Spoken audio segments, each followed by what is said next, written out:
tonight, the Northern Edition. Good evening, all. I'm Shashina Roll-Parkinson. As always, it is so great to have you with us. Topping the news, grief counseling sessions underway at the Department of Social Services here on Grand Bahama after a member of staff was found dead over the weekend. The victim, a beloved social worker, is believed to have taken her own life. She was an excellent friend to many people, and we know her commitment to her family was tremendous. Prayers being offered in a very solemn atmosphere at the local social services department on Grand Bahama. Shock, disbelief, and a state of grief sums up the emotional state of those employees who have worked with this island's alleged suicide victim. According to police reports, shortly after 6 p.m., they were called to a residence in Malibu Reef where the body of an adult female was found hanging in her home. The victim, Patrice Mack, a chief welfare officer at Social Services. Acting director of the department, Lillian Kwan Forbes, who has worked with Mack for many years, says that it was important for her to come to Grand Bahama to be with the employees during this most difficult time. The thing is, everybody have their own way of dealing with her passing. Some are still in shock, some can't believe it, and the thing is, though, it is our reality that we have to walk through, and so we're trying to be there for each other and making sure that we check, as she would want us to check, to make sure that this one is okay. And while she was careful not to say specifically what illness Mack was battling, the acting director says that Mack was very upfront about her condition. But she also says that Mack was more than what she was battling. She says she was loving, giving, and a very professional person to work with. And she was upfront with it in terms of saying to us she has an illness. And so the thing was, as it relates to her illness, Patrice Mack that we knew, the Patrice Mack that we love, did not do what happened. She did not commit suicide. The Patrice Mack that we knew and loved, she was Christian and caring. She would not have inflicted that on herself. It is the illness that she was dealing with. It was the illness that she was battling. She sought help for her illness. She sought treatment for her illness. But the thing is, the illness became much bigger than her. Assistant Director Paula Marshall is also in a state of disbelief. She says Mack's professional relationship extended to the many children in the Children's Home, Columbus House, and PACE program, as she was responsible for the placement department. Very traumatic. I know it was going to create a bombshell for the staff, the students. So since then we've met with the children at the Columbus houses. We've met with the children at the Children's Home, and so today we were meeting with staff because Ms. Mack has really touched so many lives. She's worked with so many children and families. She's worked with the family services. She's worked with the courts. And at the moment, we had a number of projects in place. Ms. Mack is one of the persons who would make sure that we follow through with our plans for children in terms of adoption, fostering, children who need to be sorted out and go with family members. Marshall adds that Mack was a consummate professional and one whose illness never got in the way of the love she had for her job. The one thing I always said to Mrs. Mack is her understanding of her illness was so exceptional that she had developed a relationship with the medical profession, and she made sure she was on the cutting edge of what was necessary for her to maintain her professionalism so that it did not interfere with her doing her job. And whenever it was a case where it wasn't working out based on whatever reason, she was one of the first ones to say, I need to get certain things done.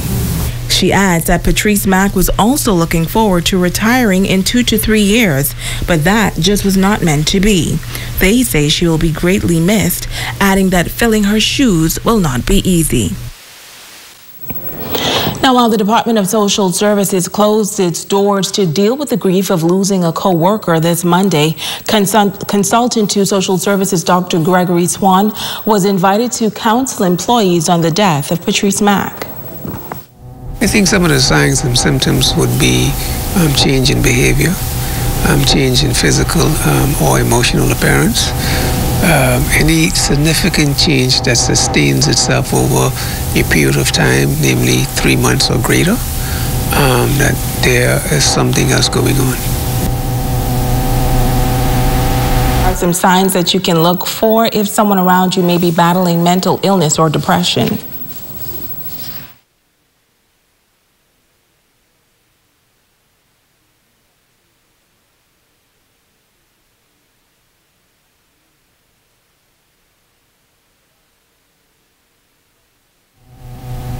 It was important for the department that after a tragedy such as this, that the staff are given an opportunity to process any emotional issues that may arise.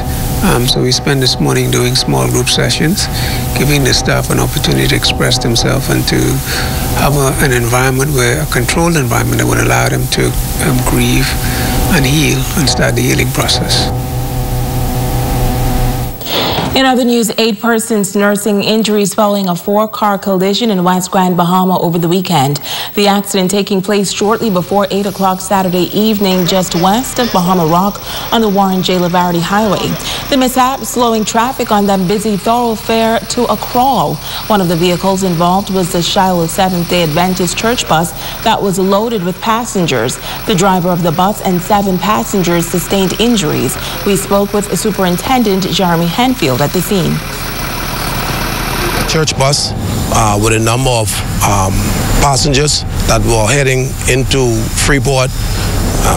Those persons in that bus ran into a wooden utility pole, would have received injuries, and presently were transported to the Rowan Memorial Hospital, where they are now being attended by doctors. The condition of their right now, their state is unknown. We have someone on scene or en route right now to check on those condition of the persons. Other than that, the other occupants of the other vehicles were not hurt. Now, it took all of an hour for the smooth flow of traffic to resume into and out of West Grand Bahama along the Warren J. Laverty Highway. Henfield says this accident again reinforces the message of safe driving.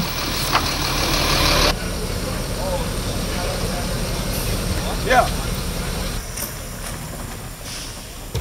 3 females and the male driver of the bus are still detained in hospital.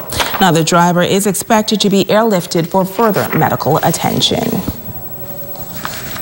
Meanwhile, police removing an illegal weapon from the streets of Grand Bahama yesterday. Officers of the Central Detective Unit, while on patrol in the area of Tasman Close around 3 p.m., observed a group of men in that area. The men, upon seeing the officers, fled in different directions. Officers then checked the area and discovered a Blacksmith & Wesson pistol with no ammunition. No arrests were made. Investigations are continuing. And police in Abaco are investigating an armed robbery at home in Leisure. Reports are that shortly after 8 last evening, 3 armed men wearing masks entered a home, held up the occupants, and robbed them of a quantity of jewelry, a shotgun, and a 2013 champagne-colored Buick LaCrosse vehicle. Police are actively investigating this matter and are appealing to the general public for any information that can assist them to call telephone numbers in Abaco at 367-2560, 367-3437, the Central Detective Unit in Grand Bahama at 350-3107 through 12, 911-919, or you may call your nearest police station. A resident of the Southern District expressing grave concern tonight about the state of the Pinders Point Public Cemetery. Samantha Archer calling it disheartening. She says the graveyard has been in a deplorable condition for quite some time now. Grass all over the grave. You even can't see your loved one's tomb. It's ridiculous. It's sad. It's so hurtful to my heart. I came in here to see my aunt Corinne Josie, and I even can't find her tomb with the grass so heap up all over the tombs. You can't find your loved ones. You know, you cannot. I hear today crying out for this cemetery in Pinnis Point because I was born and raised in Pinnis Point, and I still live in Pinnis Point. So I feel bad to know that I come in here and I cannot find my auntie grave with the grass grow all over everybody grave. Now, Archer says that after threatening to take her concerns to the media, a little work was done to the graveyard. However, she is not pleased. I came here on Friday and I saw some people that I was carrying on so bad and telling them the condition of the graveyard is so bad. I said, going to ZNS. And now when I bring ZNS out here, they have people now lawn in the grass, but don't let me have to bring ZNS out here for you to keep the condition of the graveyard good. And I felt like if I didn't come out here on Friday, I don't think they would have come out here today and cut this grass. But I still come today anyhow to say they starting it, but whoever's in charge of that person who is in charge of the cemetery in Pinnis Point, please be on them. When anniversary come, Mother's Day, Christmas, birthdays, we likes to come here and put flowers on their grave and just remember them. But if we come in here and we can't find them with the grass cover them, how would we know where to find them?